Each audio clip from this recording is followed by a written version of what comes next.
It was a Tuesday morning just a few weeks ago. I was standing in my kitchen taking a coffee break while working from home. My wife was there, and we were just talking. And then my phone buzzed.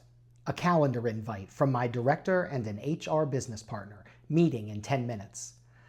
My heart sank. I couldn't catch my breath. I knew exactly what that call was for. And 10 minutes later, my fears were confirmed.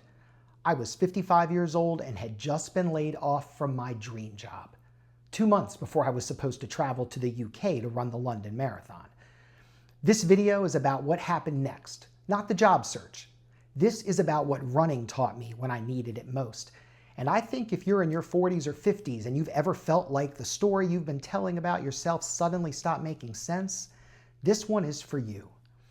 After the call ended, my wife didn't say anything. She didn't try to fix it or reframe it or tell me it was going to be okay. She just stood with me, put her arm around me, and held on. After about 10 minutes, I went into action, survival mode. I became relentlessly productive because productivity felt like control. For a couple days, my wife told me to go for a run, but I didn't listen. I couldn't justify spending an hour running when my entire future felt like it was on the line. Running felt like a luxury I couldn't afford. It wasn't until day 3 that I finally laced them up. I didn't go for a gentle jog. I didn't go to clear my head.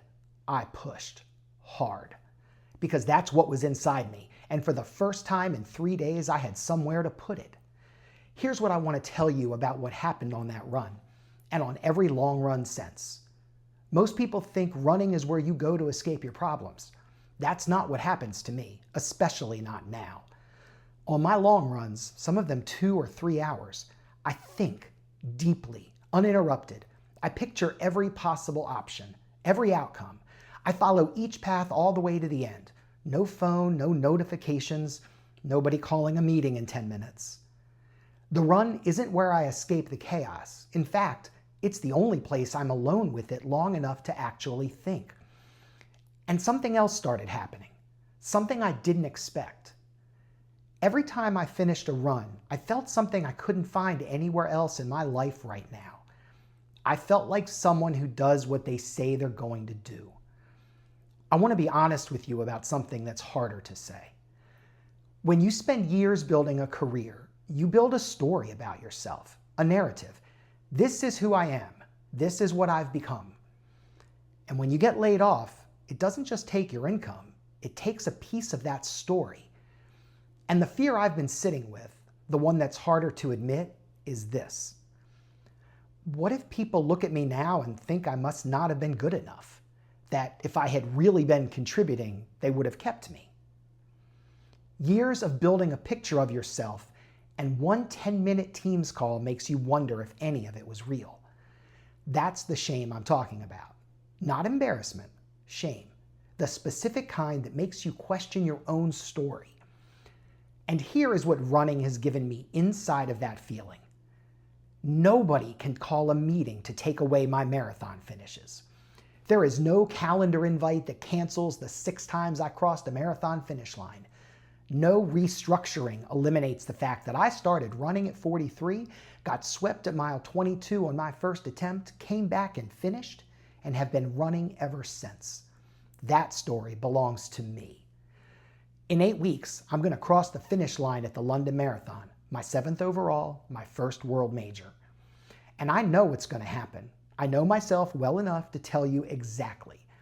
I'm going to be elated, and I'm going to cry. Because that's who I am, and I'm not apologizing for it. And then I'm going to look at the medal around my neck, and I'm going to look at the thousands of other runners around me, people who trained through their own hard seasons, their own fears, their own stories that didn't go the way they planned.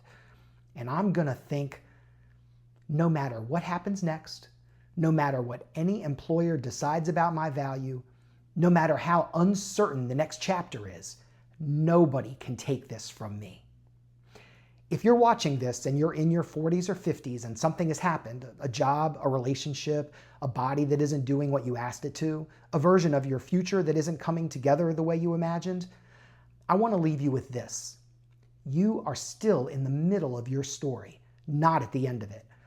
And there is a finish line ahead of you that belongs entirely to you, one that no one else can run for you and no one can take from you. So lace them up.